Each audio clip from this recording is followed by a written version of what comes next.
great thing about Inktense pencils and Inktense blocks is that you can use them on silk. So some fantastic results. I'm just going to show you now how easy it is to do that. Okay, so silk painting with the Inktense range. Really, really easy, and you can get some great results from it. All we need to do to start off with is wet the silk. So what I've done first of all is I've put a bit of silk into a hoop, stretched it out so it's quite taut, just so you can keep it still basically whilst we're painting on it. And then I'm just going to wet the silk. I'm just going to put down a sort of wash background area, if you like, using the block. So I'm just going to wet that quite thoroughly all over.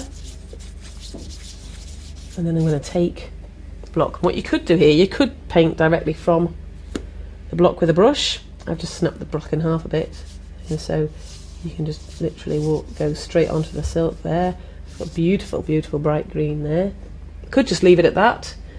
If you want to, you can add a bit more water, make it a little bit more pale. And you just see how quick and easy that is to go in. If you're doing a big area, then the blocks are absolutely perfect for that. So that's a nice background colour put down, and then once that's dried, you can go on top of that with some pencil marks.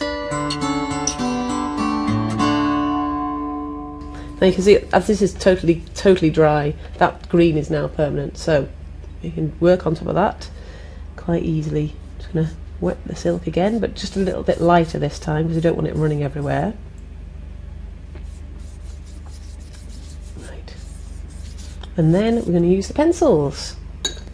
That's probably wet enough for now. Oh. For flower's sake, we'll use a sort of reddy pink. And I'm just going to draw directly on the silk with the pencil. And you can see, because I haven't put too much water on, it keeps the line pretty well. Though if you want to, you can use gutter if you want to do a more delicate or intricate design, keeping the colours completely separate. But what I like about the pencils is I can go on here with the red, I can smudge it about a bit. I quite like the way it bleeds here and there, whereas a little bit more water on that petal or that one, I can then take another colour and start blending it in on top of each other. Adding a bit of pink onto here.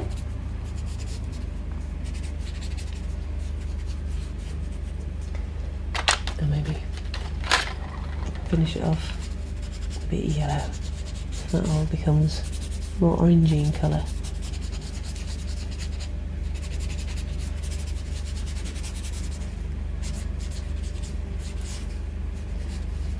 And then of course you can use your paintbrush if you want to smudge things around or just neaten things up a little bit. And what you could do is totally add a bit more pink in if you want to, using the paintbrush directly.